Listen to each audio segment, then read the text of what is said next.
ఈరోజు వీడియోలో నేను మన నైట్ క్రీమ్ గురించో, బ్యూటీ ప్రొడక్ట్ గురించి కాకుండా, తమిళనాడులో జరిగిన ఒక ఇన్సిడెంట్ గురించి నేను చెప్పాలనుకుంటున్నాను. ఇది తమిళనాడులో జరిగిన ఆ అమ్మాయి ప్రాబ్లమ్ ఒక్కటే కాదు. మొత్తం ఇండియాలో అంతా ఈ ప్రాబ్లమ్ చాలానే ఉంది. యాక్చువల్‌గా అయితే తను చనిపోయింది. బట్ చనిపోవాల్సిన అవసరం ఉందా? సొసైటీ క్రియేట్ చేయబోయే ప్రెషర్‌ని ఊహించుకుని తనిలా చేసుకుందనమాట. ఈ అమ్మాయికి రీసెంట్‌గానే పెళ్లయింది. జస్ట్ ఒక 2 మంత్స్ అయిందంతే చనిపోయింది. కారణం ఏంటంటే అదనపు వరకట్న వేధింపులనమాట. చాలా రిచ్ ఫ్యామిలీ నుంచి వచ్చారు వీళ్ళు. అమ్మాయి గాని, అబ్బాయి గాని. అబ్బాయి వాళ్ళ ఫ్యామిలీ వచ్చి మంచి ప్రవర్తన లేదు. మాట తీరు బాగోలేదు. అంటే ఏ విషయంలోనూ వాళ్ళు కరెక్ట్‌గా లేదు. పెళ్లైన 2 వారాలకే వాళ్ళు స్టార్ట్ చేశారనమాట. వాళ్ళ నాన్న 500 పౌండ్ల నగలు ఏవో ఇస్తామని చెప్పారంట. 500 కాకుండా 300 ఇచ్చారంట. సో, అందుకే ఇంకో 200 ఎక్కడ అని అడిగారు. విషయం ఏంటంటే 300 పౌండ్లంటే చాలా ఎక్కువ. చాలా కిలోలుంటదది బంగారము. అంత ఇచ్చినా వీళ్ళకి సరిపోలేదు. అది గాకుండా అతనికి ఒక 70,00,000 కారు, వోల్వో కారని ఇంకా చాలా ఇచ్చారు. అంటే మనకు తెలుసు ఇది. ఆ డబ్బు కోసం ఆ అమ్మాయిని హింసించాల్సిన అవసరమే కంప్లీట్‌గా లేదు ఆ ఫ్యామిలీకి. కానీ అలాంటిదోటి ఉంది గదా! హింసించి చూద్దాం. పోతే పోయింది. ఎటూ విడాకుల దాకా పోరు. మన సొసైటీ ఆడోళ్ళని అడ్జస్ట్ అవ్వమని జెప్తుంది.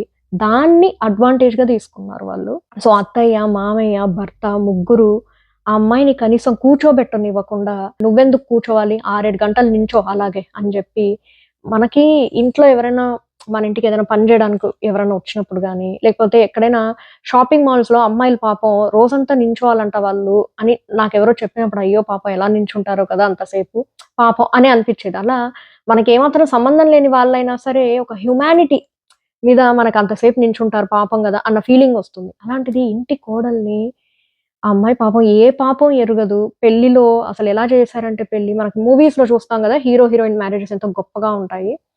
అలా చేశారనమాట. సో, ఆ పిల్ల నవ్వడం కానివ్వండి, పెళ్లిలో సంతోషంగా ఎంగేజ్‌మెంట్ అప్పుడు తన వీడియో నాకివాళ ఎంగేజ్‌మెంట్ జరుగుతుంది అని నవ్వుతూ తను చేసిన వీడియో, అవన్నీ చూసి చనిపోయేటప్పుడు తనొక వాయిస్ మెసేజ్ పంపిందనమాట. ఒక 6, 7 మెసేజ్‌లు. ఇప్పుడు ఇది తమిళనాడులో పెద్ద హాట్ టాపిక్ అయింది. ఆ అమ్మాయి పంపిన మెసేజ్‌లో మెంటల్‌గాను, ఫిజికల్‌గాను నన్ను కష్టపెడుతున్నారు నాన్న. నాకు బ్రతకాలని లేదు. నా జీవితమే నాశనం అయిపోయిందంటూ తను పెట్టిన వాయిస్ మెసేజెస్ ఎలా ఉన్నాయంటే అక్కడ ఉన్న జెన్స్ అందరూ గూడా దీని మీద ఇప్పుడు డిబేట్‌లు, వీడియోలు అవన్నీ చేస్తున్నారు. కళ్ళకి నీళ్లు పెట్టని వాళ్ళెవరు ఉండరు. కొంతమంది యాక్టర్స్, సెలబ్రిటీసే మీడియా ముందుకొచ్చి ఏడ్చారనమాట. ఆ అమ్మాయి పెట్టిన వాయిస్ మెసేజెస్. ఏమనిపిస్తుందంటే అసలు అవసరమా ఈ డౌరీ? అంటే మన ఫ్యామిలీని మనం చూసుకోలేమా? వాళ్ళెవరో కారు కొనిస్తేనే మనం ఆ కారు నడుపుతామా? వాళ్ళెవరో డబ్బులిస్తేనే మనం ఆ డబ్బుతోనే మన ఫ్యామిలీని మనం చూసుకోగలమా? మనం ఓన్‌గా ఫ్యామిలీని చూసుకోలేమా? దాని కోసమా ఇదంతా? అంటే కేవలం డబ్బు కోసమా ఇదంతా? అంతగా హరాస్ చేయాలా? కొత్తగా పెళ్ళై వచ్చిన అమ్మాయిని. అది నాకు బాధగా ఉంది. ఇప్పుడు ఇండియన్ ఆర్మీ మన కోసం ఫైట్ చేసి, ఈరోజు మనం హ్యాపీగా తింటున్నాం, నిద్రపోతున్నాం అంటే, వాళ్ళు అక్కడ చేసిన సాక్రిఫైసే కదా కారణం. సో, వాళ్ళలా సాక్రిఫైస్ చేయకపోతే ఈరోజు మనం ఇక్కడ ఇలా ఉండలేం. ప్రతి ఒక్కళ్ళు ఇండియాలో ప్రతి ఒక్కళ్ళు హ్యాపీగా ఉండాలంటే అక్కడ ఎవరో ఒకరు సాక్రిఫైస్ చేస్తేనే. కానీ తప్పదు ఆ సాక్రిఫైస్. మనం పాపం అని అంటాం. కానీ తప్పదు. వాళ్ళలా ఫైట్ చేస్తేనే మనం అందరం సేఫ్‌గా ఉంటాం. చనిపోయినందుకు ఆ మరణానికి ఒక వాల్యూ ఉంది. ఒక పర్పస్ మీద వాళ్ళు చనిపోయారు. మన కంట్రీ కోసం వాళ్ళు సాక్రిఫైస్ చేశారని. కానీ ఈ మరణం ఎందుకు జరగాలి? ఈరోజు ఆడవాళ్ళు ఇలా వాయిస్ మెసేజ్‌లు పెట్టి నన్ను హరాస్ చేస్తున్నారు. నన్ను కాపాడండి ఎవరైనా అని చనిపోతున్నారంటే ఎందుకు జరగాలి? ఈ చావు ఎవరి కోసం? దేనికైనా ఉపయోగపడిందా? ఆ డబ్బు దేనికైనా ఉపయోగపడిందా? ఏం జేసుకున్నారు వాళ్ళు ఆ డబ్బుతో? అన్ని కిలోల బంగారం వాళ్ళిచ్చినప్పటికి ఇంకా కావాలని టార్చర్ చేయాల్సిన అవసరం ఏముంది? పెళ్ళైన కొత్తలో ఎలా ఉండాలసలు హస్బెండ్ అండ్ వైఫ్? మనం ఎక్కడికెళ్దాం? ఏ ప్లేస్‌కి వెళ్దాం? ఆఫీస్‌లో హస్బెండ్ వర్క్ చేస్తూ ఉంటే, అమ్మాయి ఫోను జేసి ఎప్పుడు ఇంటికొస్తావు? ఎప్పుడు ఏదైనా మూవీకెళ్దాం, ఎక్కడైనా ప్లాన్ చేయి, హనీమూన్‌కెళ్దాం. అలా కదా ఉండాలి మాటలు పెళ్ళైన కొత్తలో. అలాంటి డిస్కషన్స్ ఉండాలి గదా! ఆ అబ్బాయి పేరెంట్స్ ఎలా ఉండాలి? ఇద్దరు సరదాగా ఎక్కడికైనా ఎళ్ళండి. ఇంట్లో ఎందుకుంటారు? ఎక్కడికైనా ఎళ్ళండమ్మా. అలాంటి డిస్కషన్ కదా ఆ ఇంట్లో ఉండాలి. ఈరోజు ఆ డిస్కషన్ లేదు ఆ ఇంట్లో. పెళ్ళైనప్పటి నుంచి అదే కాన్సంట్రేషన్. లేనోళ్ళా కాదు. అంటే లేనోళ్ళైతే అడగాలని గాదు. ఎవరైనా వాళ్ళ డబ్బులు మనకెందుకు? మనం కష్టపడి సంపాదించుకోవాలి అన్నది ఎందుకు బిల్డ్ అవ్వట్లేదు. అమ్మాయిలను కూడా అలానే తయారు చేస్తున్నారు. అబ్బాయి వాళ్ళ అమ్మ, నాన్న ఆస్తులు చూసి చేద్దాంలే అని జెప్తున్నారు. సో, ఈ కల్చర్ పోవాలి. ప్రతి ఒక్కళ్ళు నేను గ్రో అవ్వాలి. నా టాలెంట్ చూసి నన్నొక అబ్బాయి చేసుకుంటాడు. అలానే అబ్బాయిలు కూడా నేను గ్రో అవ్వాలి. నా టాలెంట్ చూసి ఒక అమ్మాయి నన్ను చేసుకుంటుంది. అలాంటి కల్చర్‌ని ఎందుకు మనం బిల్డ్ చేయట్లేదు పిల్లలకి? అది నాకర్థం గావట్లేదు. అంటే ఏం తక్కువైందని ఆ అమ్మాయి ఈరోజు చనిపోయింది. ఈ అమ్మాయి స్ట్రాంగ్‌గా ఉండాల్సింది, చనిపోవాల్సింది కాదని మనం అంటున్నాం. ఫైన్, సూసైడ్ అంటే బాధగానే ఉంది. డొమెస్టిక్ వైలెన్స్ కేస్ పెట్టి జైల్‌లో తోయించొచ్చు కదా అని మనం అంటున్నాం. కానీ ఎందుకు ఇది చనిపోయినందుకు. ఇదే చనిపోకపోతే అడ్జస్ట్ అవ్వని అంటున్నాం. అదే తప్పు. డొమెస్టిక్ వయలెన్స్‌కి అడ్జస్ట్ అవ్వాల్సిన అవసరం లేదు. వేరే ఏదైనా గొడవలొస్తే అమ్మాయికే బుద్ధి చెప్దాం ఫైన్. కానీ ఇది అడ్జస్ట్ అయ్యే విషయం కాదు. పోలీస్ కంప్లెయింట్ ఇవ్వాల్సిన విషయం ఇది. ఒక ఫాదరు నేను డబ్బులు ఇవ్వలేదండి. ఇస్తానని చెప్పి నేను ఇవ్వలేదు. మా కూతుర్ని హరాస్ చేస్తున్నాడంటే, అదేంటండి మీరు ఇస్తానని చెప్పి ఇవ్వలేదా? అయితే మీదే తప్పు అని ఏ పోలీస్ ఆఫీసర్ అనడు. ఎవరండి అతనని చెప్పి తీసుకెళ్ళి జైల్‌లో ఏస్తారు. అలానే ఒక అల్లుడు పోలీస్ స్టేషన్‌కి వెళ్లి నాకు 20,00,000 ఇస్తామన్నారండి మా మామగారు. కానీ ఇవ్వలేదు. నేనందుకు నా భార్యని అడుగుతున్నాను. నాకు 20,00,000 ఇప్పించండి అని అన్నారనుకోండి పోలీస్ స్టేషన్‌కెళ్ళి. నవ్వుతాడు పోలీస్ ఆఫీసర్. ఓహ్! నువ్వు కట్నం అడిగావని నువ్వే ఒప్పుకుంటున్నావా? ముందు నిన్ను జైల్‌లో వేయాలని చెప్పి జైల్‌లో వేస్తారు. ఓహ్! ఇస్తానని చెప్పి ఇవ్వలేదా మీ మామగారు? తప్పు చేశాడు. నిన్ను మోసం చేశాడు అని ఎవరు అనరు. ఇది మన ఫ్యామిలీ రిలేటివ్స్ వరకే ఇదంతా. ఓహ్! ఇవన్నీ కామన్. ఇవన్నీ జరుగుతాయి. సర్దుకుపోవాలని ఇవి మన ఫ్యామిలీ వరకే. బయట ఒక్కసారి వెళ్తే పోలీస్ స్టేషన్ వరకు వెళ్తే కట్నం అడిగిన వాడిదే తప్పనంటారు. అంటే తప్పు చేసిన పర్సన్ తప్పు చేస్తూ ఉంటే వాళ్ళకున్న అధికారం అత్త, మామ, భర్త అన్న అధికారం మనం ఏమైనా అనొచ్చు అన్న అహంకారంతో హింస అంటే ఆ అమ్మాయికి మామూలుగా లైంగిక వేధింపులు గూడా జరిగాయి. భర్త వల్ల లైంగిక వేధింపులు జరిగాయంటే ఇంక అర్థం చేసుకోండి ఎలాంటి వాడో అతనని. రూమ్‌లో ఏమో భర్త వేధింపులు, బయటికొస్తే హాల్‌లో వెళ్ళేది. తినేటప్పుడు వాళ్ళ తమ్ముడు పాపం ఏడ్చుకుంటూ చెప్పాడు. "నేను ఆస్ట్రేలియా నుంచి వచ్చాను.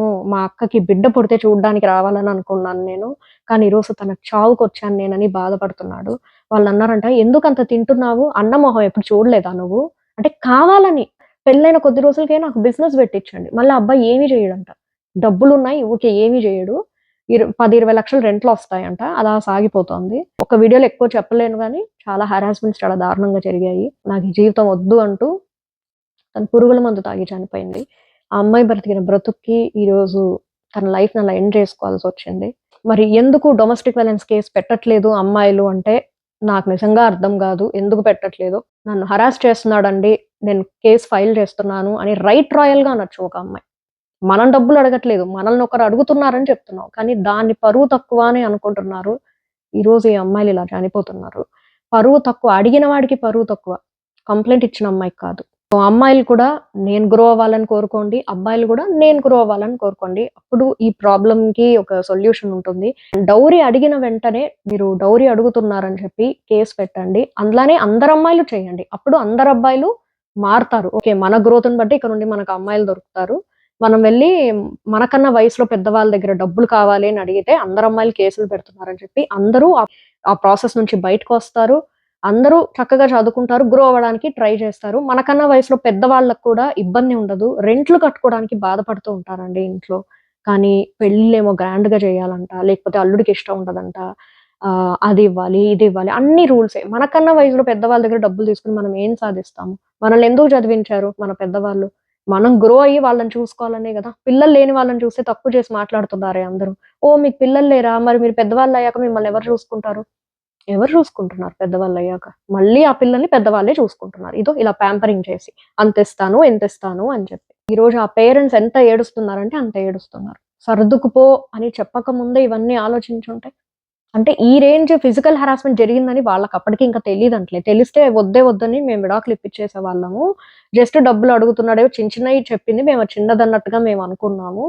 కానీ ఇంత హరాస్మెంట్ అని మేము ఎక్స్‌పెక్ట్ చేయలేదని ఈరోజు బాధపడుతున్నారు. సో, డొమెస్టిక్ వయలెన్స్‌తో బాధపడి మీ కూతురు ఇంటికొచ్చి నన్ను కాపాడండి నాన్న అని వేడుకుంటే మీరు డొమెస్టిక్ వయలెన్స్ కేస్ పెట్టండి. డౌరీ హరాస్మెంట్ కేస్ పెట్టండి. సర్దుకుపోని అనొద్దు. సర్దుకుపోయే విషయం కాదిది. ఎలాంటి విషయాలకు సర్దుకుపోనొచ్చు? నేను షాపింగ్‌కి వెళ్దాం అన్నా తను రాలేదు. నేను గొడవ పడ్డాను. ఏంటమ్మా ఇవన్నీ చిన్న విషయాలు. That's okay. మళ్ళీ ఎప్పుడైనా ఎళ్ళండి షాపింగ్. దీనికోసమా గొడవ పడేది?